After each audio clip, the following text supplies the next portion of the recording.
Menurut lo, apa yang paling menyedihkan dari orang yang biasa aja dan miskin ini? Apakah cuman karena dia ke tongkrongan yang lain pakai Ferrari, pakai Lambo, pakai McLaren, pakai Aston Martin, terus dia naik mobil Avanza? Mungkin dia masih bangga dengan Avanzanya.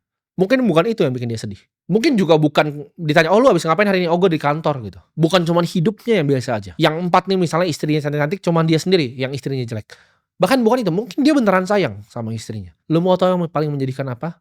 Dia tidak punya cerita hidup.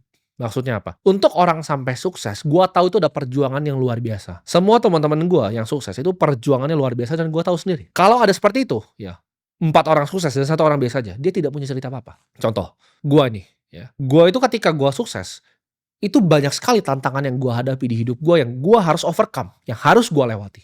Anggap kita mengarungi laut. Ketika gua naik kapal, di depan itu ada monster, monster bentuk ular begitu besar sekali dan gua berhasil lawan gitu kan. Walaupun ada kena siripnya, tangan gua udah kayak setengah mau buntung, mata gua copot gitu kan. Tapi itu justru jadi cerita kan. Luka-luka di tangannya, gua kena hempas ekornya terus tulang gua ada yang patah gitu. Itu justru jadi cerita hidup. Ketika ada di rumah gua, ya ketika gua berhasil lawan monster itu, raja di tempatnya itu ngasih gua hadiah yang luar biasa besar. Karena berhasil bunuh monster yang banyak bunuh rakyatnya. Gua dikasih uang yang sangat banyak dan akhirnya apa? Hidup mewah. Ya, walaupun gua mata udah nggak ada satu, itu di belakang tempat kursi gua itu ada kepala monster yang gua potong, gua taruh di atas kepala situ. Dan teman gua misalnya satu lagi, dia udah berhasil masuk ke goa lawan naga gitu kan. Dia punya armor itu isinya udah kena bakar semua, udah kena bakar sama api semua. Ya udah gosong gitu. Tangannya pun luka bakar semua, setengah kepala luka bakar. Tapi itu ada kepala naga di belakang rumahnya.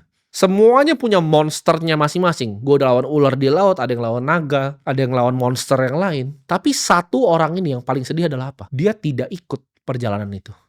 Semua yang lain tuh punya naganya masing-masing, semua punya monsternya masing-masing, tapi satu orang ini, dia orang yang cuman nggak ikut perjalanan itu. Dia tidak punya cerita apa, dia nggak bisa cerita, "Oh, gua kena ekornya begini," atau "Gua tamengin apinya, walaupun ini gua tangannya kebakar semua tapi akhirnya naganya kalah." Dia tidak punya cerita itu. Itu yang paling menyedihkan. Dan di akhir hidupnya ketika dia sudah mau mati, dia tidak punya cerita seperti itu. Itu yang makanya gua bilang, orang miskin tuh pasti sedih matinya.